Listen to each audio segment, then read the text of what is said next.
finalizar, que está em Colossenses 1:27, aonde Paulo diz: Cristo em vós, a esperança da glória.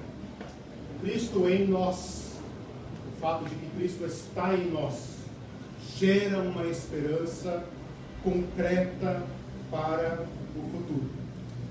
Então, como a gente deve começar toda a aula das Escrituras com uma leitura bíblica, né? A leitura está feita. Cristo em nós, a esperança da glória. Bom, nessa primeira aula eu quero apresentar todo o nosso plano de trabalho ao longo do ano, né? E começar a colocar o tema, né? Eu vou seguir mais ou menos o esquema do ano passado. A gente vai fazer algumas aulas de reflexão, de conceito, de definição, numa linguagem assim mais popular, arrumar a carga, né? Nivelar alguns conceitos, para que quando eu usá-los em classe, vocês saibam do que estamos falando, né? Porque as palavras, elas são ricas, elas querem dizer muitas coisas ao mesmo tempo, né? Então, se a gente fizer aqui um glossário nosso, né? Um glossário teológico, né?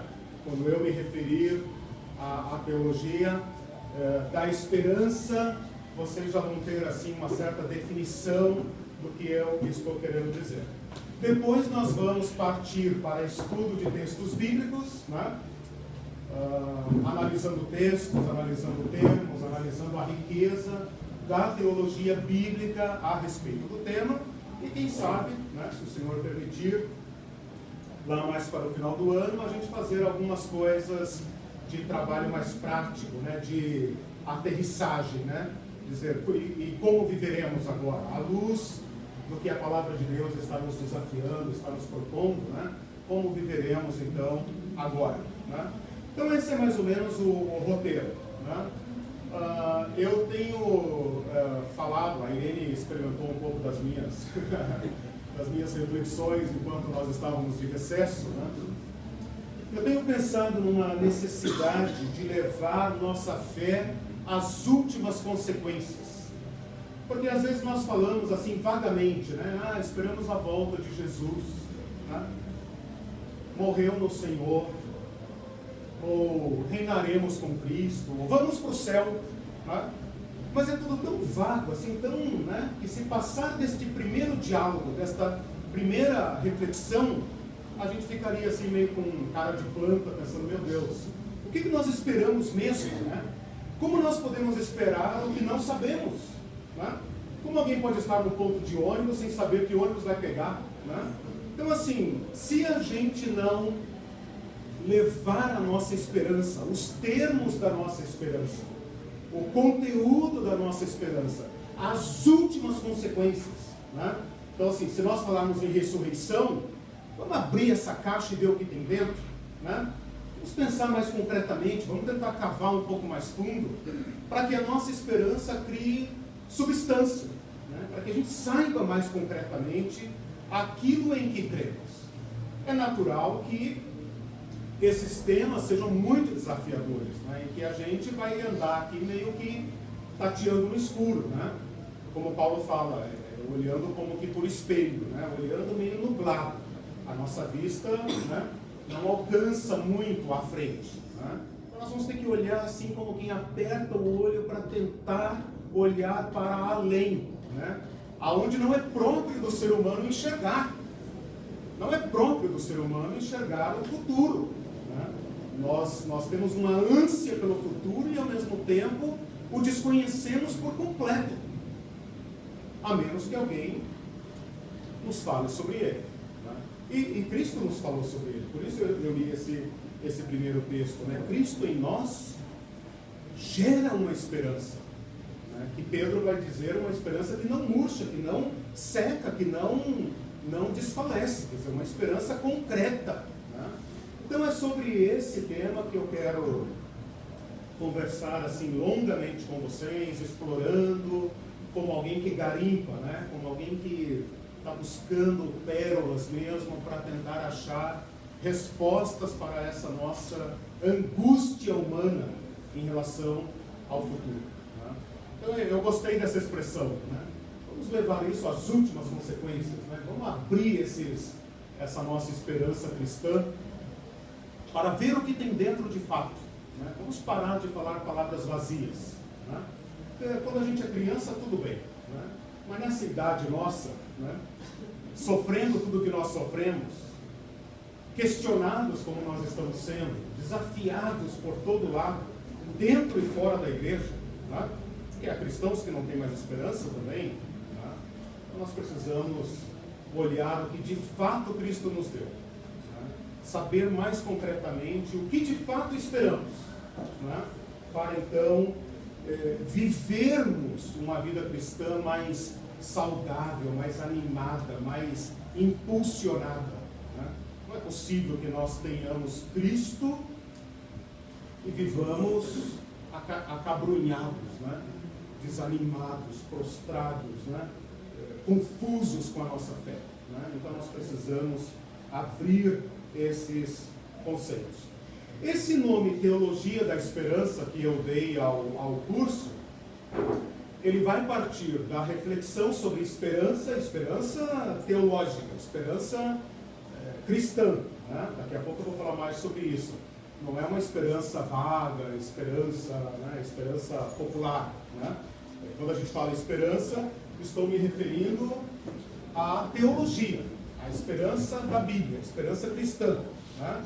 Não a esperança vaga de todo dia, as pequenas esperanças da vida, né? Mas esse nome, então eu vou falar sobre isso e depois, claro, para falar do conteúdo da nossa esperança, eu vou ter que falar dos temas proféticos, dos temas escatológicos, né? Pelo menos alguns deles, né? Vou mostrar o caminho das pedras, depois cada um, né, prossiga pesquisando, porque há uma bênção nas Escrituras para quem ler e compreender os temas do futuro, né? Apocalipse capítulo 1, bem-aventurado, vamos ler? Deixa eu ler aqui rapidamente, que é uma bênção importante, né? Apocalipse capítulo 1, deixa eu ver. 1:3. Bem-aventurado aqueles que leem e aqueles que ouvem as palavras da profecia e guardam as coisas nela escritas, pois o tempo está perto. Foi escrito há 2000 anos e já estava perto, né? Se estava perto para eles, que dirá para nós, né? Bom, então o conteúdo é esse, né? Uma reflexão sobre a esperança, uma esperança aplicada, né? Ninguém diga que eu estou dando aula de Apocalipse e escatologia, porque não é isto apenas, né? Eu estou preocupado com outra pergunta. Estou preocupado como a esperança pode afetar a nossa vida aqui e agora, né? Eu estou pensando naquele futuro reservado, lá na frente, no tempo do São Nunca, né? Na terra de ninguém, aonde supostamente um dia estaremos boiando de branco, nas nuvens, né? Essas ideias mitológicas, né? Mitológicas porque está contaminada por diversas visões não bíblicas, né? Mas pensar em que isto pode iluminar a nossa vida agora. Então é um tipo de escatologia, sim, porque escatologia são as coisas do fim, né? Estudo dos temas do fim, porém aplicado agora, né? A maioria dos cursos de escatologia tratam de um futuro longínquo, né? Uma coisa meio terra do São Nunca, né? Quando morrer, vamos ver o que é, né? Se Deus ajudar e Nossa Senhora não atrapalhar. Mas é uma coisa muito vaga, né? Estou brincando porque é uma coisa vaga. A gente vai vivendo aí essa vida cristã, né? Meio sem saber o que nos aguarda, porque se soubéssemos, isso inflamaria a nossa vida, isso daria esperança, né, para o mundo.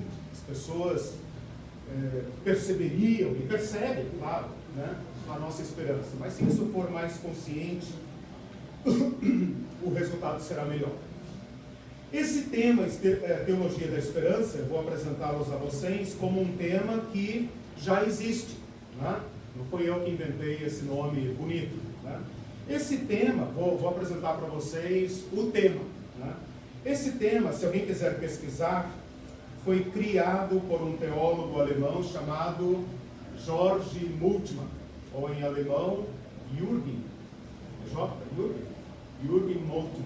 Está vivo ainda, né? Nasceu em 1926, em Hamburgo. Era um jovem ambicioso, queria fazer matemática, né? Queria fazer ciências exatas, cheio de planos, e veio a desgraça da Segunda Guerra Mundial. E ele, alemão, lutando, foi capturado pelos aliados, foi preso num campo de concentração, porém não do lado dos alemães, né? Mas na Inglaterra, né? E ali ele viu a vida dele esfacelar, né? Um jovem de 20 anos, talvez, nasceu em 1926, né? Para 39, menos de 30 anos. Eu sei que ele se envolveu, talvez com 18, 19 anos e tal, se envolveu na Segunda Guerra Mundial. E foi preso. E nesse campo de concentração, então, embora não fosse um campo de concentração alemão, né? De judeu, mas do grupo aliado, ele viu a vida dele esfacelar, né? Ele teve essa experiência de ver o mundo vir abaixo, né? Se vocês já estudaram um pouco de história e tal, vocês sabem que o início do século passado foi um período de grande expectativa, né? No início do século passado, a humanidade tinha uma sensação assim de que agora nós chegamos lá, né? Podemos abandonar a religião, essa bobajada toda, né? Porque agora o ser humano alcançou a maioridade, o ser humano agora tem ciência, tem razão, está iluminado, ele pode fazer o que quiser, né? E então veio a Primeira Guerra Mundial e deu uma chacoalhada, né? Opa, as coisas não são bem assim, né? E as sequelas da Primeira Guerra Mundial geraram a Segunda Guerra Mundial, que é até hoje o ápice da crueldade humana. A Segunda Guerra Mundial inventou o termo genocídio, que é a tentativa de eliminar raças inteiras, povos inteiros, né? Fazer uma purificação, não apenas de judeu, mas de cigano, de tudo que foi considerado inferior, né? De tudo que foi considerado descartável, que não tinha valor, né? Então a Segunda Guerra Mundial foi essa experiência que bateu na cara do ser humano iluminado, racional, inteligente, e mostrou que o mundo veio abaixo, né? Isso foi tão grave que a própria teologia, os teólogos da época, pensaram: Deus, se existiu algum dia, morreu, né? Essa teologia do Deus morto é mais ou menos dessa época aí, né? Começou fora da teologia, começou na filosofia, como um Deus descartável, né? O ser humano agora alcançou a maioridade, então ele pode dispensar essas bobagens, né?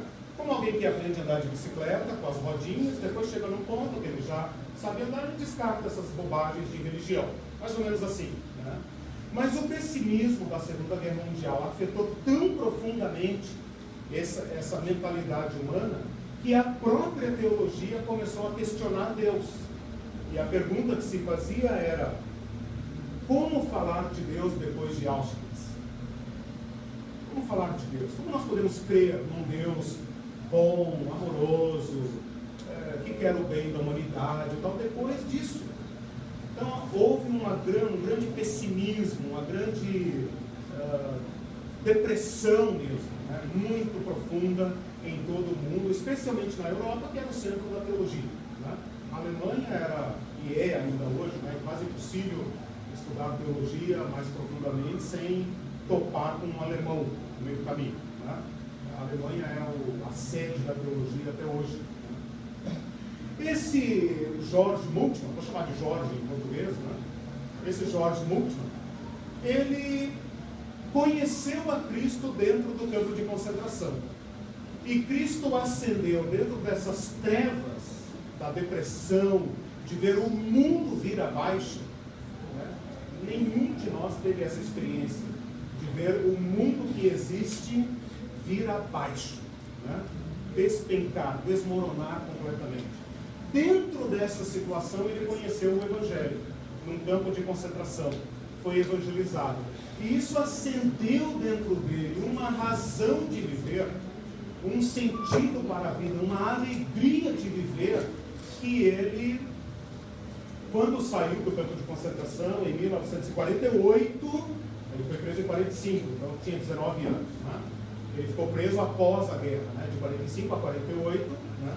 Quando saiu do campo de concentração, ele fez a si mesmo a seguinte pergunta: agora, o que é isto que me deu esperança? O que é isso que dentro dos escombros do meu país e da Europa inteira e do mundo, né, pôde me arrancar desse inferno, dessa depressão, dessa falta de sentido e me dar esperança? Então, o nosso jovem, né, Jorge, foi estudar teologia. Se formou em teologia e em 1962, já como pastor luterano e como professor de teologia, numa das faculdades mais famosas da Europa, de teologia até hoje, é Tübingen. É isso? Tübingen, em português. Eu consultei aqui meus assessores de alemão, que estão aqui reunidos, mas eles não.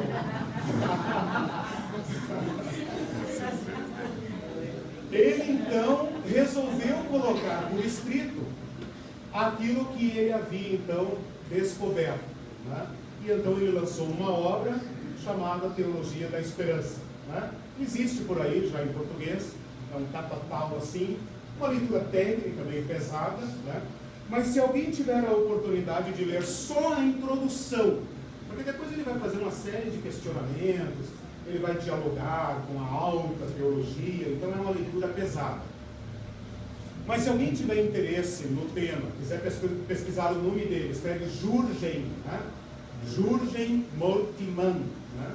Moltmann, e pesquisar Teologia da Esperança, não tanto o livro, né? O livro eu só recomendo para quem quiser de fato fazer um estudo muito avançado, porque de fato é pesada a leitura.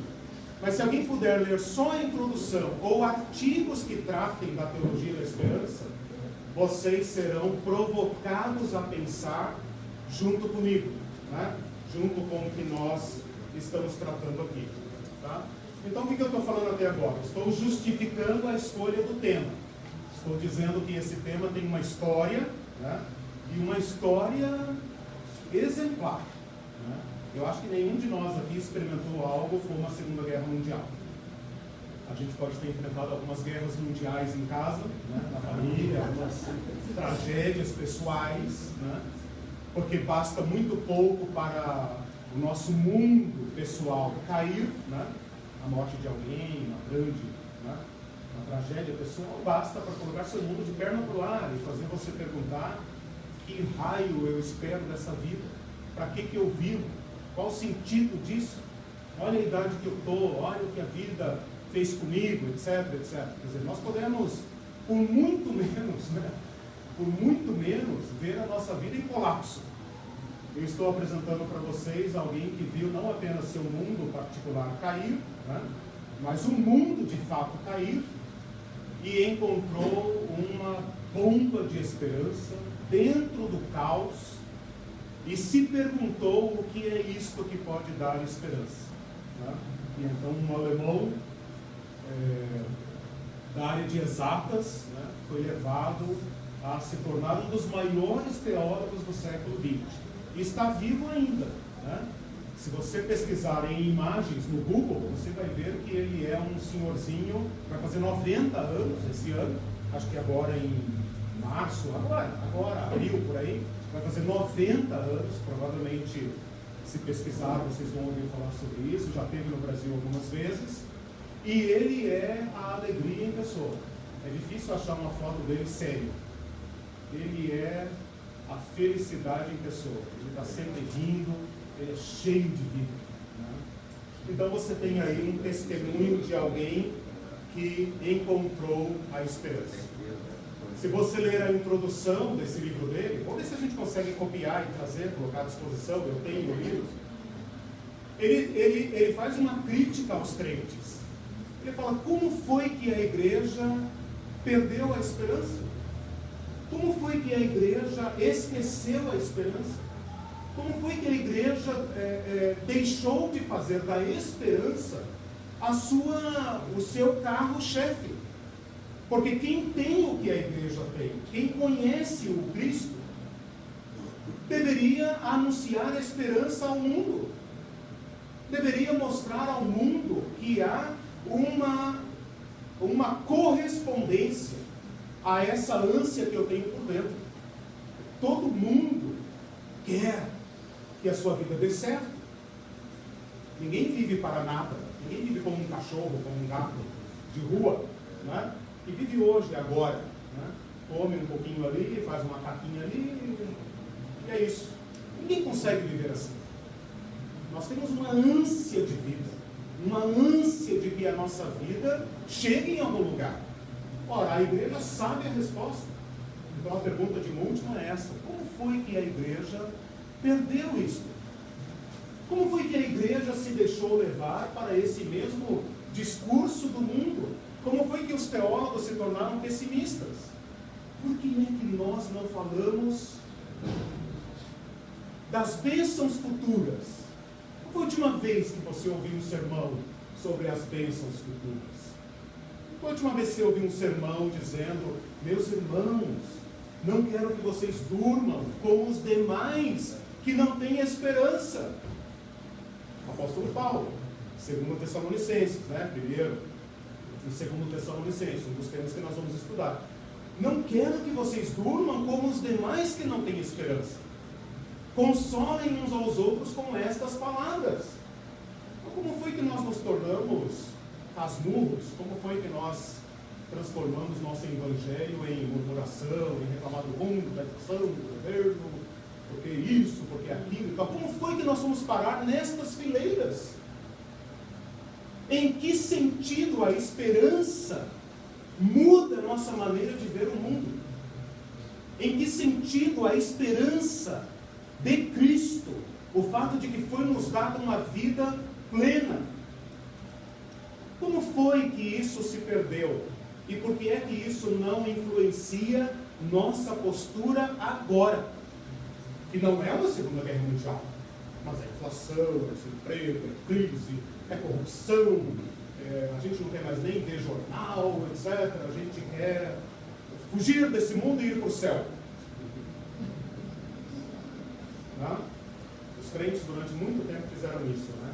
O mundo que vá para o raio que o parta, o cão que o carregue, vá para o inferno. Nós vamos para o céu. Ora, bolas, irmãos, nós somos proclamadores da esperança. Então é um chamado assim que me pegou. Eu passei um final de ano meio deprê, né? Ele sabe, passei um final de ano down, né? Parece que tudo veio à tona, né, e tal, né? E eu tive que me arrepender, tive que pedir perdão, né, do último, tive que pedir perdão, dizer: Senhor, eu deixei roubarem a minha esperança. Eu estou colocando minha esperança em quê? Meu salário, que não tem aumento há quantos anos? 10? Né? 9 anos. Eu botei minha esperança em quê? Botei esperança no mundo? Botei esperança no governo? Botei esperança em quê? Por que eu estou junto com essa manada sem esperança? O que eu estou fazendo aqui? E foi uma oração de confissão e de arrependimento, dizendo: Senhor, eu quero beber da esperança. Eu não quero colocar minha esperança nas coisas ao meu redor. Não apenas para me proteger, né? Mas para ser um proclamador da esperança. Para olhar para esses ao meu redor que estão deprimidos, cabisbaixos, tomando remédio, ameaçando tirar a vida, dizer para eles: olha, amigo, há uma esperança. Tudo bem até aí? Apresentei um pouco do curso e apresentei o tema. Coloquei a problemática do tema. Perguntas, comentários, reclamações? Fale para ele. Tudo bem? Vocês estão assustados ou entenderam o tema? Não com esperança. Boa. Pegaram rápido.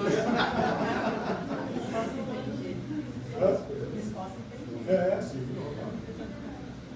Então é isso, irmãos. O tema é esse. A história do tema é esta. Quem falou sobre o tema é a pessoa ideal. Nós vivemos as nossas pequenas tristezas, as nossas pequenas lutas. Né? Ele foi lá no fundo, quer dizer, lá no fundo do inferno.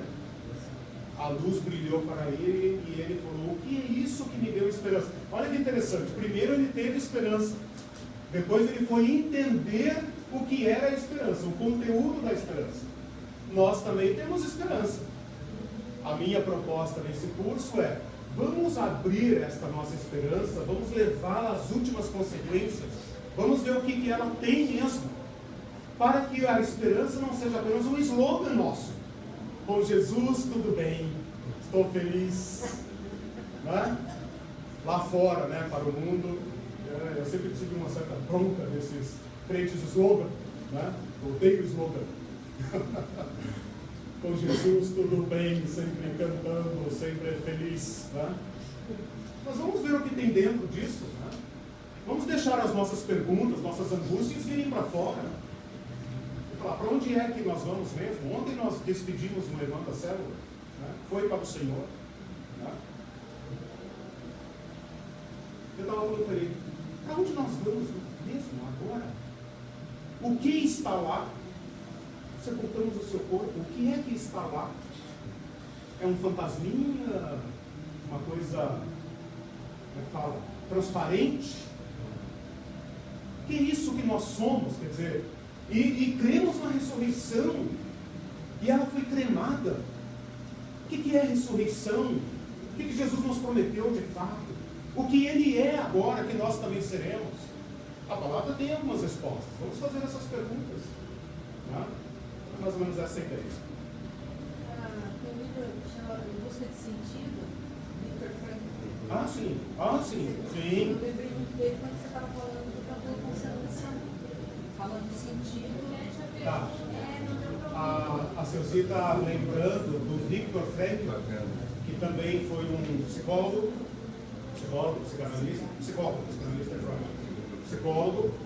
psiquiatra, que também viveu no campo de concentração e, sem fazer uma abordagem cristã, ele não se posiciona como teólogo, mas como especialista, ele fala que no campo de concentração ele percebeu que as pessoas que tinham esperança, que tinham sentido na vida, sobreviviam. E as pessoas que não tinham uma razão de viver, essas apagavam, essas morriam. Guardadas as devidas proporções, porque nós não vivemos num campo de concentração explícito, tá? De certa forma, somos todos prisioneiros, né? Estamos num campo de concentração, de certa forma, esperando a nossa hora de entrar no forno. Tá? Partilhamos dessas mesmas angústias humanas. Não somos imortais no sentido divino, né? Nosso corpo adoece igual ou qualquer outro, mas ainda assim há esperança. Então, o Viktor Frankl, ele coloca a esperança no sentido máximo da vida humana, né? Mas ainda é um sentido que perece. Né? Nós estamos falando de um sentido da vida, de uma esperança da vida que adentrou a morte, que enfrentou a morte, que morreu, porém ressuscitou. Então coloca a nossa esperança além da morte, que é o nosso maior e último inimigo. Né? Por isso o cristão, mesmo diante da morte, né? Porque ele vive, posso crer no amanhã, nós cantamos, né? Porque ele vive. Como é que é a nova versão? Porque ele vive, o amanhã enfrenta. A versão antiga era: porque ele vive, posso crer no amanhã. Há um amanhã que a morte não apaga. Né?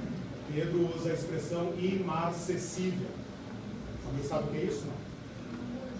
Que não murcha. Ela estudou comigo. Nós aprendemos isso há 25 anos atrás com o professor de português. Né? Imarcessível. Que não murcha. Que não murcha. Quer dizer, uma esperança que não envelhece, né? Que não precisa de botox, Né? Se Pedro fosse hoje, talvez ele falaria nesses termos. Né?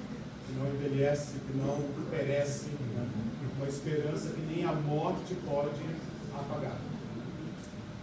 Mais alguma pergunta, alguma reflexão? Então eu vou começar com vocês a partir de agora, nesse tempo que temos, e na próxima aula eu vou tentar trazer uma folhinha,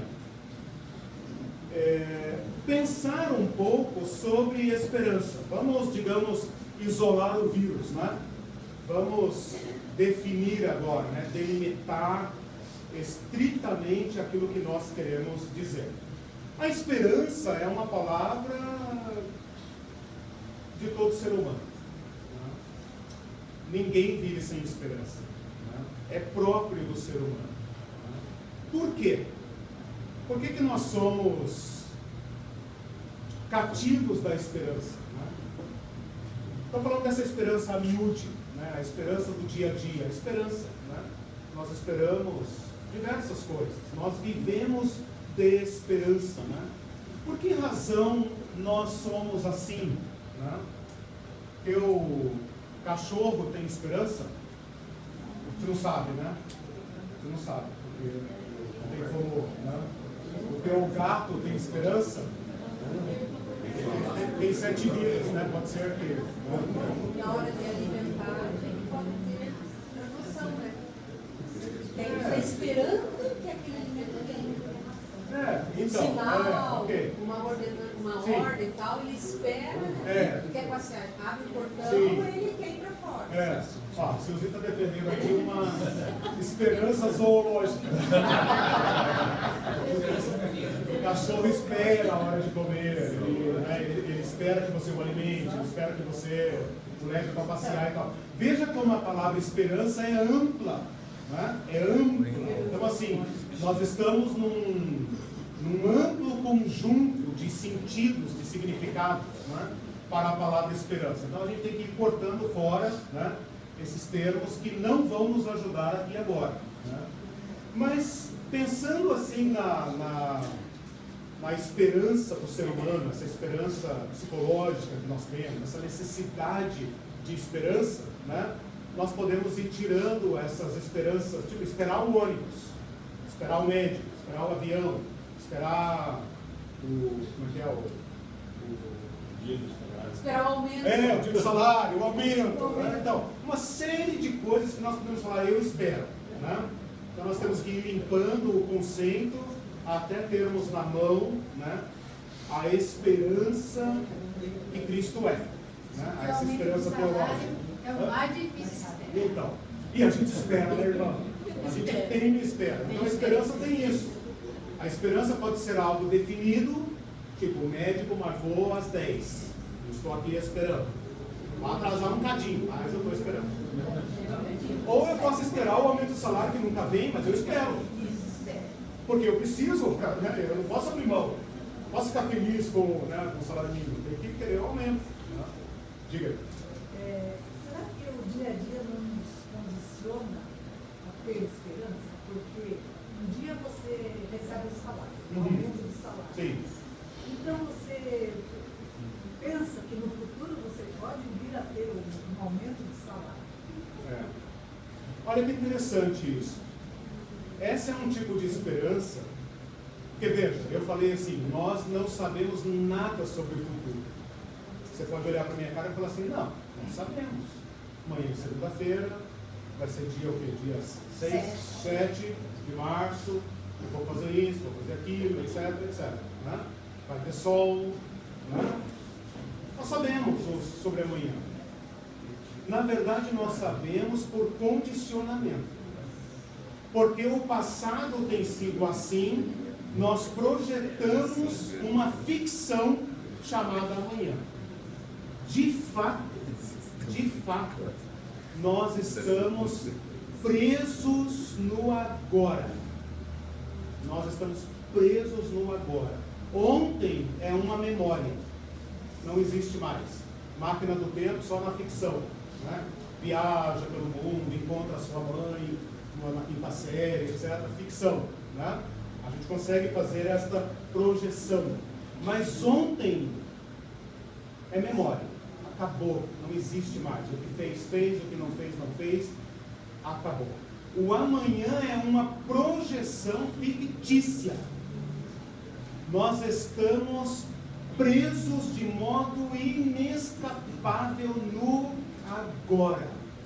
Agora, uma sucessão de tempo e tal, né? Os pessimistas dizem que nós não podemos fazer nenhuma projeção sobre amanhã. Se nós dissermos amanhã é segunda-feira, a previsão do tempo é sol, não sei o que e tal, nós podemos dizer, junto com os pessimistas, não sabemos. Pode ser que amanhã ou daqui uma hora não haja nada disso. Nós não controlamos absolutamente nada.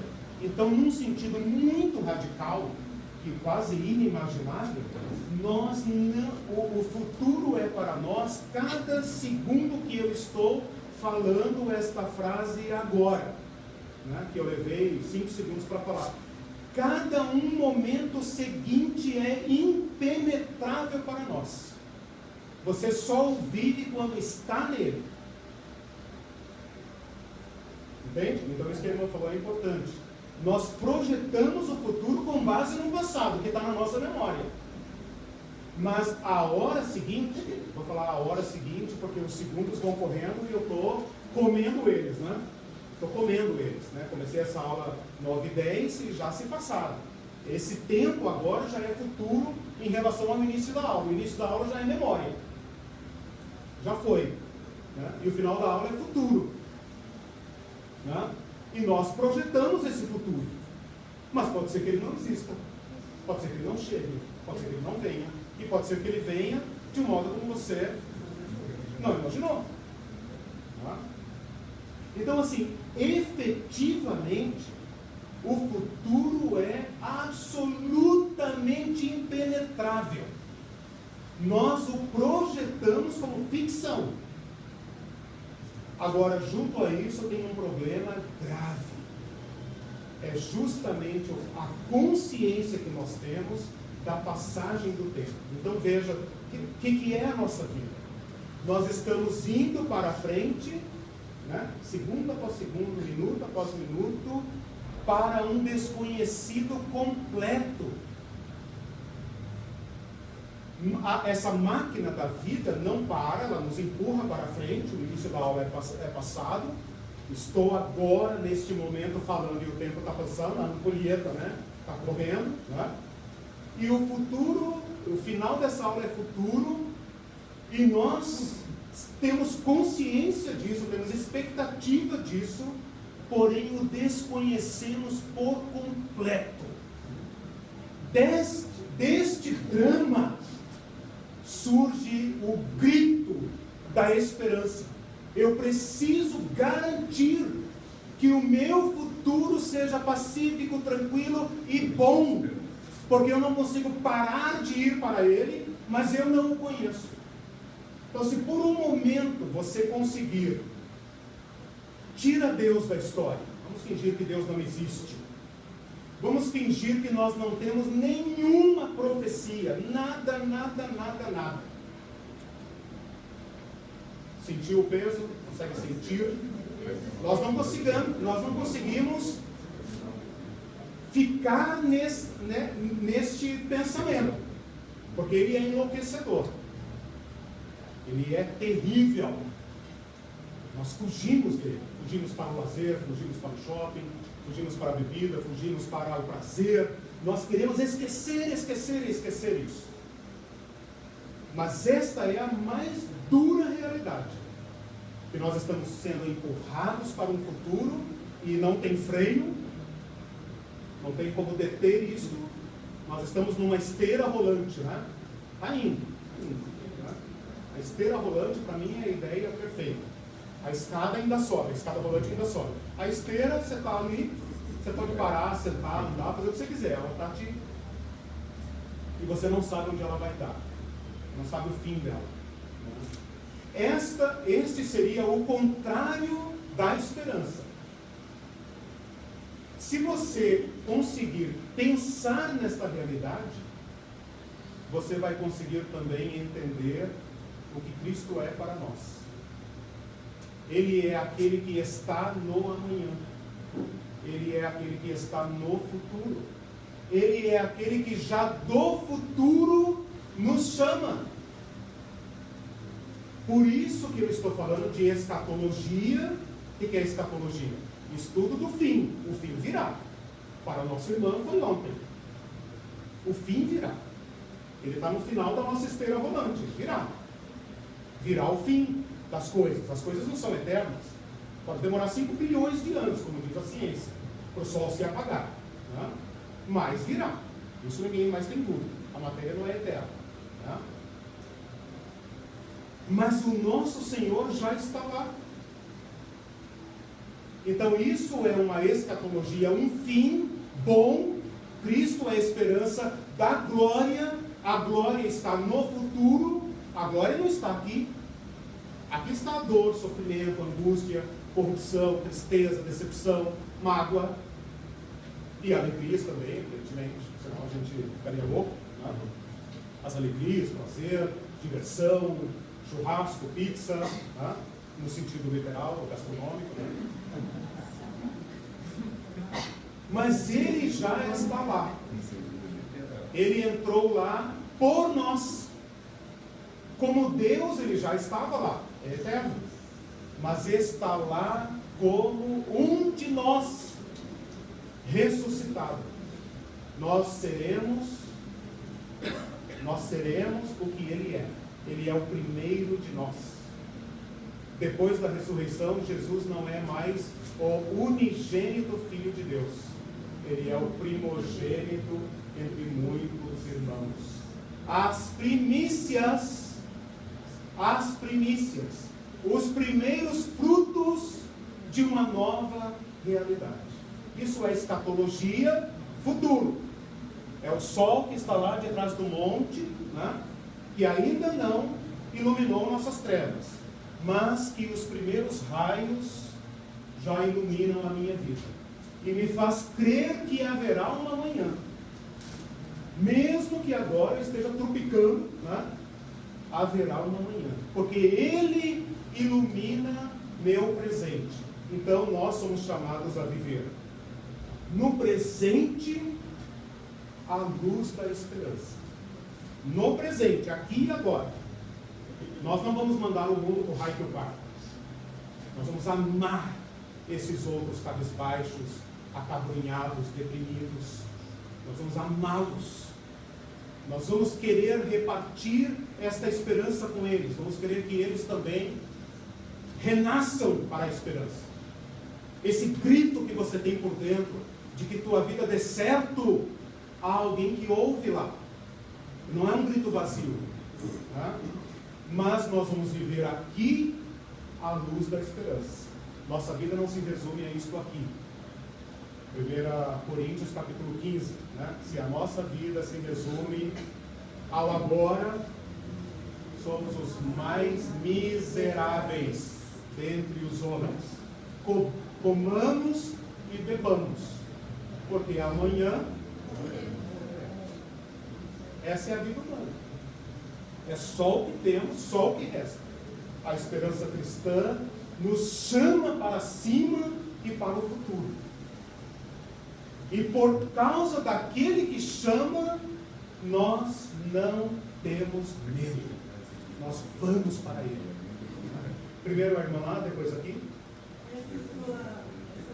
Seu exercício aí, para se sentir sem esperança, achei excelente, porque aí a gente tem uma postura com o nosso próximo amanhã, né? Não de julgamento, porque está cheio a cara, ou está fumando, né? Ou está buscando uma fuga.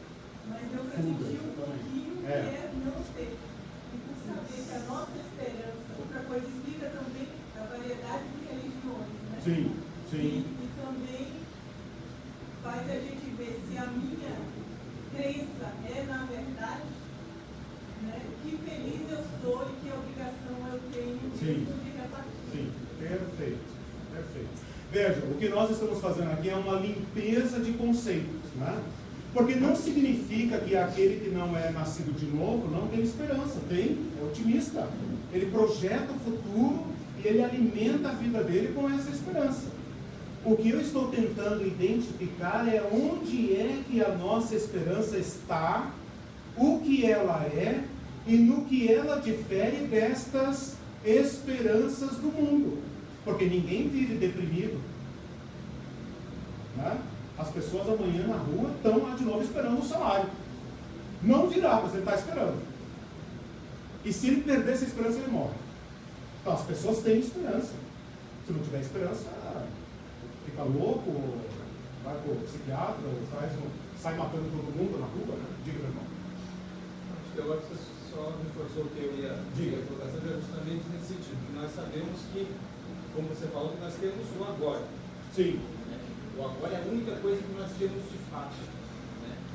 E a importância realmente da esperança correta, da visão correta da esperança, porque é o que vai nos ajudar a essa caminhada. Para não ficarmos sofrendo, para não entrarmos em depressão, para não entrarmos em colapso, né, na vida. A esperança, por exemplo, da família. Se nós desistimos da família, o que acontece? Então, é o que está acontecendo ao nosso redor, né? E é o que vai definir um futuro melhor para nós. Se a nossa esperança estiver bem centrada, bem equilibrada, é o que vai nos dar uma condição de uma vida melhor. Só que depende do amor. Você depende dessa esperança clara, dessa tua atitude ser diferente agora, para daí você poder ter uma manhã melhor. Sim, vocês pegaram o espírito da coisa, né?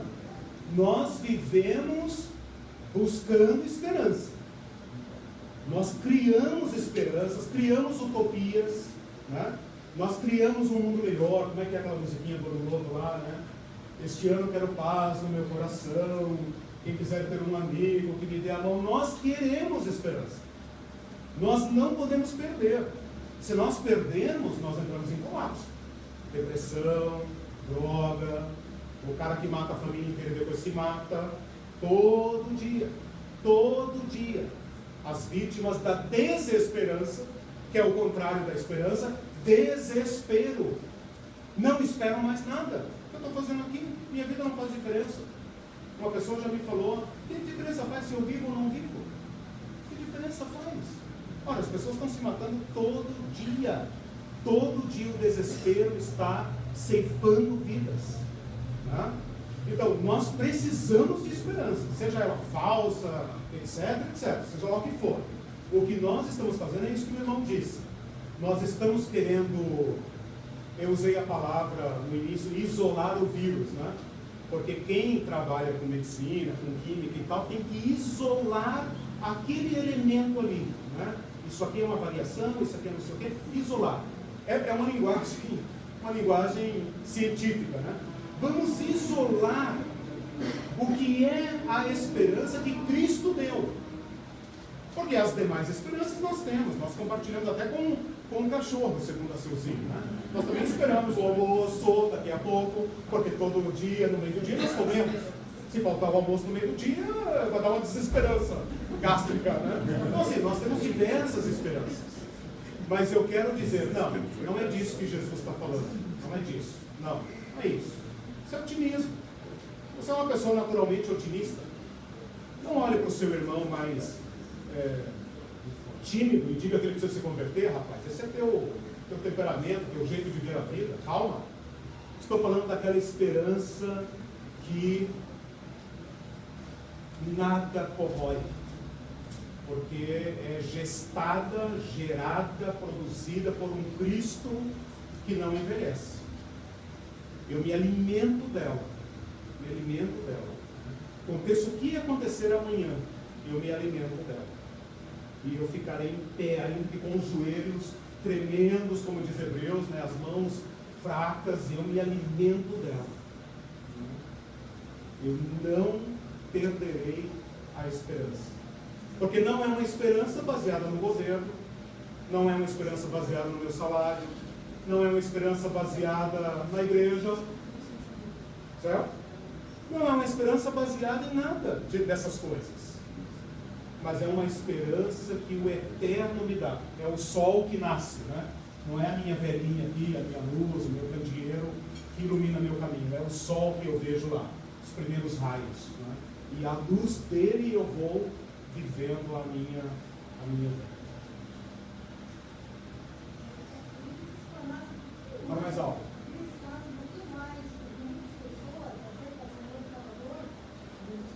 Sim. Ah, sim.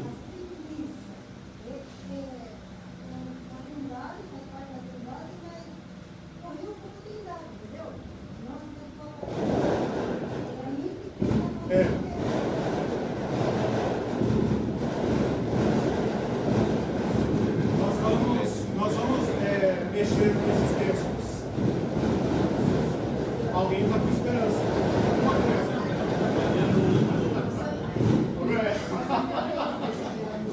Vamos orar pelo salário da irmã ali, né? Eu também. Se for olhar para o salário, ore por nós, né, Elisa? Ore por nós.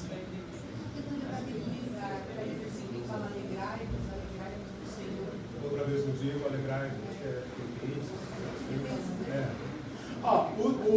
Não, ela está falando aqui daquele versículo, alegrai-vos no Senhor. Outra vez nos digo, alegrai-vos. Sim, exato. Esse é um das minhas outros arrependimentos durante essas férias, né? Para de murmurar, cara. Para. Comece a agradecer a Deus. Você está cercado das bênçãos de Deus. Agradeça ao Senhor, seja grato por tudo. Grato. E eu posso testificar para os irmãos que tenho vivido a alegria. Num momento crítico da minha vida profissional e etc., saúde e tudo mais, tenho tido a alegria, né? Porque decidi me desintoxicar e me alimentar da esperança. Para mim tem feito muito bem. Diga, meu irmão. A esperança assim, foi inaugurada, né, há 2 anos atrás, quando Cristo ressuscitou, né? Ali quando Cristo ressuscitou, começou o escatom de Deus, vamos dizer assim, né? A última coisa que eu tenho é que a Bíblia fala que nos últimos dias foi inaugurado com a ressurreição de Cristo, né? Se pensar que é uma nova criação, como você falou, interessante pensar nos 6 dias da criação e Jesus ressuscitou no primeiro dia de uma nova criação, de um novo sol que brilha que nos dá essa esperança aí, né? Veja, tem uma riqueza. O Multman fez uma teologia da esperança, né? E chamar uma visão de teologia significa que você vai falar sobre todos os temas das Escrituras a partir da esperança.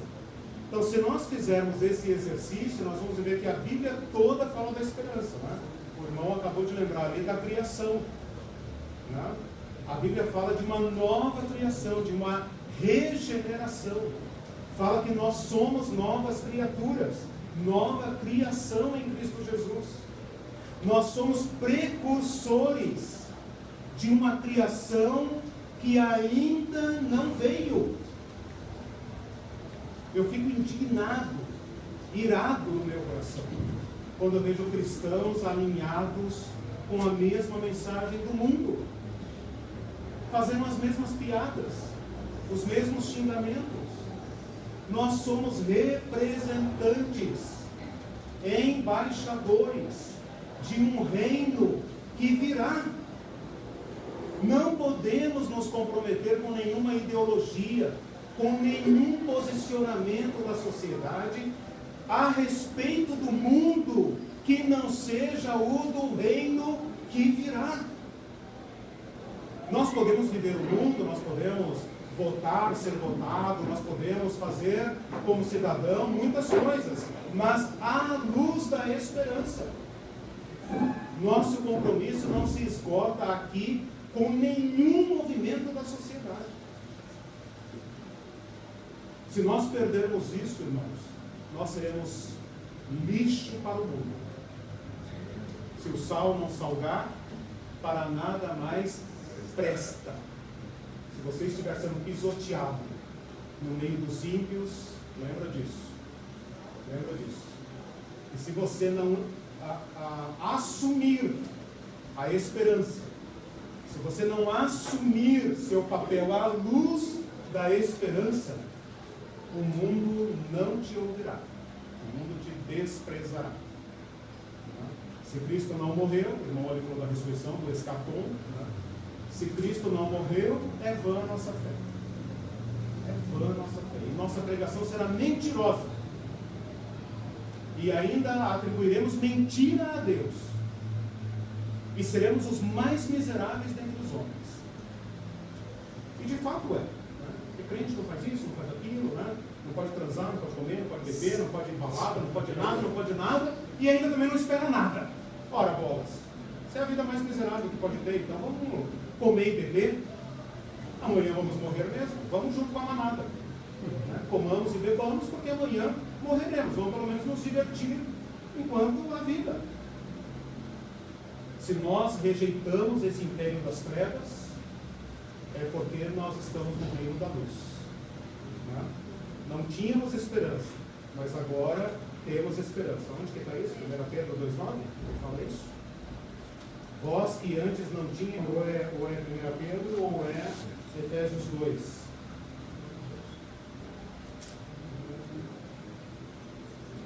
Aqui ele fala, não tinhas alcançado misericórdia. É Efésios 2. Efésios 2,12. Naquele tempo estáveis sem Cristo, separados da comunidade de Israel, estranho às alianças da promessa, não tendo esperança, sem Deus no mundo. É isso. Não tendo esperança, sem Deus, largado nesse mundão aí. Efésios 2,12. Não tinhas esperança, agora tem. Esse que eu mencionei do alegrai-vos, eu tenho a impressão que ele diz a alegria no Senhor. Sim, alegrai-vos no Senhor. E outra coisa... A gente tem esperança de muitas coisas que estão indo, sim, mas a alegria nossa deveria ser acima disso. Ainda que não tenha isso, e quando coloca ali o termo do verbo, você tem que fazer isso. Exatamente. Não é uma coisa de sentimento. Filipenses 4,4. Alegrai-vos sempre no Senhor. Outra vez vos digo, alegrai-vos. Sempre. Como é que você pode mandar alegrar-se? E é uma ordenança. Exato. Porque a alegria comum, ela é reação a algo bom. Né? É reação a algo bom. Eu estou feliz, eu rio. Se eu não estou, eu rio.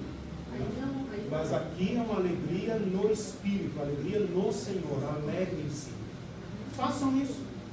Sempre. Sempre. E no Senhor. Então não é a maior parte das vezes no Senhor, a alegria sempre nele. As nossas alegrias são mundanas. Não significa que não vamos nos alegrar com o aumento do salário. Parece que a crise está pegando, né? O salário hoje é o... Claro que vamos nos alegrar. Você fica mais alegre para ofertar mais, para distribuir mais. Eclesiastes, lembra lá? Para ganhar mais, para investir mais no reino. Mas a Eclesiastes fala, né? Coma, beba, se alegre, meu filho, namore bastante. Beleza. Mas esta alegria não é a coluna que sustenta a minha vida. É precário, provisório. Vou fazer janta em casa, né? Beber meus refrigerantes, né? Um vinhozinho, né? Corta essa parte. Rir com os amigos até, né, 1h da manhã, né? Sair com a esposa, namorar, curtir a vida. Mas minha alegria não está edificada nestas coisas. Se me faltar o alimento, apóstolo Paulo, né? Aprendi a viver contente em toda e qualquer situação. Na abundância, sem ficar contente. Na falta também, sem ficar contente. Se me faltar, sem ficar contente. Isso não vem do mundo, não vem das coisas. Né? Isso vem do Espírito. É uma disposição, né? Tem uma disposição para isso. Que vem dele. Por isso é o Senhor. Meus irmãos, está apresentado o tema, né? Eu quero então, a partir da próxima aula, falar bastante sobre a esperança, né? Vamos falar da esperança, vamos pensar um pouco sobre isso, para que a gente defina, né, a natureza desta esperança. As outras podem falhar, esta não, né? Então vamos falar dela, vamos visitar textos da Bíblia que falem desta esperança, por exemplo, Romanos 8, né? 1 Pedro, né? Que falam da esperança, né? E depois, então, falar de alguns temas da escatologia para mostrar como eles vão iluminar nosso tempo agora. A vinda do Senhor, a ressurreição, o julgamento, né? E temas assim. Vamos escolher aí uns 4, 5 temas. Vou também falar algumas recomendações de leitura, né? Livros que eu vou encontrar aí ao longo do caminho, vídeos, artigos e tal, posso ir trazendo. Se alguém também no curso da pesquisa, né, encontrar algum material bacana e tal, olha, eu estava lendo um artigo, lembrei daquilo que nós discutimos na sala de aula e tal, traz para a sala. Né? Ó, tem aqui um artigo e tal, bota aqui, vamos tirar xerox e tal, e vamos caminhar até dezembro, se Deus quiser. Né? Dezembro não existe. A esperança. Nós projetamos, né? E o Senhor, né? Se o Senhor quiser, como diz Tiago, né? Se o Senhor quiser, se o Senhor permitir, nós estaremos lá. Amém, meus irmãos? Eu estarei aqui todos os domingos, nesse horário, com vocês.